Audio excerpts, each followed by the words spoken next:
New Orleans Saints quarterback Drew Brees, who is a very respected player in the NFL, and for that matter, sports altogether, has now come under fire for his recent comments about players taking a knee in protest during the national anthem at games. Listen to this.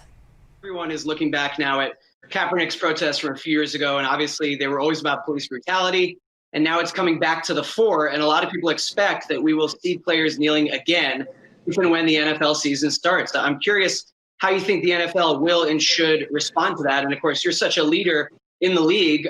What is your responsibility as a leader in times like this for the rest of your teammates and players in the league? I will never agree with anybody disrespecting the flag of the United States of America or our country. Let me just tell you what I see or what I feel when the national anthem is played and when I look at the flag of the United States. I envision my two grandfathers who fought for this country during World War II, one in the Army and one in the Marine Corps, both risking their lives to protect our country and to try to make our country and this world a better place.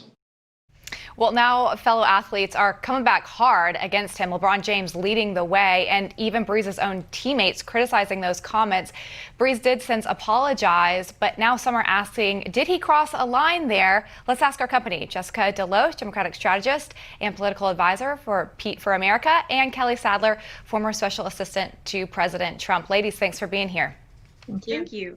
Well, Jessica, I want to start with you. Obviously, he's taken a lot of heat. People saying, LeBron James saying, you didn't understand that Kaepernick kneeling had nothing to do with our service members overseas. It had nothing to do with that. Do you think he crossed a line there?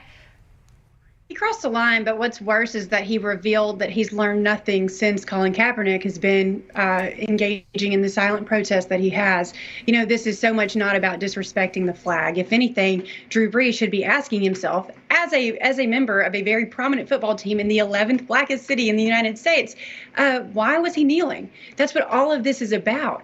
And it makes me sad that he hasn't learned that lesson yet. I read his apology. I thought it was a great apology.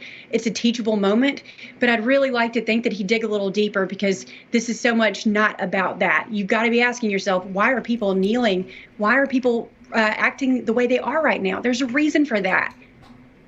You know, Kelly, a lot of people have also gone back and said that Drew Brees is one of the people who has donated tons of money to Black communities after Katrina, and he has been very outspoken about that as well. And, you know, his point is, this is what it meant to me.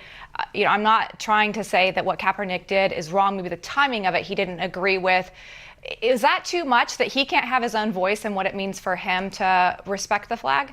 Well, I took his stance as why I stand for the flag, because I had two grandfathers that served our country fighting against Nazism, and I'm proud of our country. And so, no, that's not a step too far. And yes, his charitable works speak for themselves. He helped rebuild after Katrina, rebuild schools, have mentoring programs. He recently gave $5 million to help the state of Louisiana battle COVID-19. He's one of the most charitable men in the football league. And for him to fall to this woke crowd just for explaining his patriotism, I don't think this is a learning moment. I think this is a sad moment.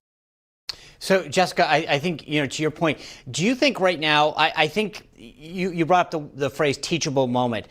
Do you think that too often we're judging to rushing to judgment, and that we should be trying to get people to understand a different point of view?